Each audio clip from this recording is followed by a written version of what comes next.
Pagājušā gadā mēs esam daudz veikuši satiksmes drošības uzlabojumu jomā.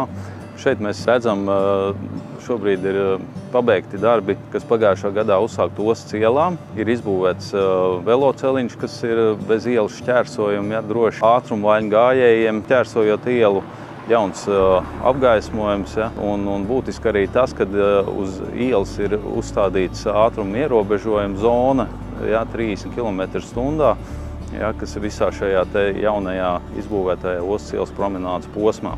Katru gadu mēs īpašu uzmanību pievēršam arī ietvju un brauktuvu šķērsošanas vietās, izbūvējot ietvju segumus un vienā līmenī ar brauktuvu segumu, lai atvieglotu ielu šķērsošanu gan māmiņām ar ratiņiem, gan cilvēkiem ar kustību traucējumiem, ratiņkrēslos, gan velobraucējiem un visiem pārējiem satiksmes dalībniekiem, gan gājējiem arī tas tā skaitā. Pagājušā gadā tika uzsākts darbs pie tā, lai izveidot 6 mazstāvu dzīvojamo māju rajonus ar ātruma ierobežojumu zonām. Šajos rajonos ir uzstādīts ātruma ierobežojumu zīmes 30, kas būtiski samazina ātrumu, līdz ar to arī samazina satiksmes intensitāti šajās ielās. Aktīvi notiek diskusija ar pilsētas iedzīvotājiem, jo pilsētas iedzīvotāji arī ir aktīvi iesaistījušies, aicina pašvaldību veikt uzlabojumus dažādās vietās, uzstādīt vai spoguļus vai kaut kādas veikt citas satiksmes drošības uzlabojumus pēc viņu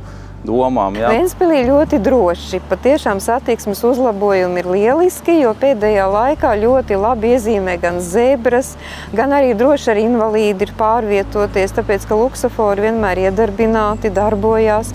Un šeit ir arī izveidoti invalīdiem speciāls pārējs, kas iet ar balto spieķīti, jo tur vienmēr tie signāli darbojās un tad var droši pāriet ejas.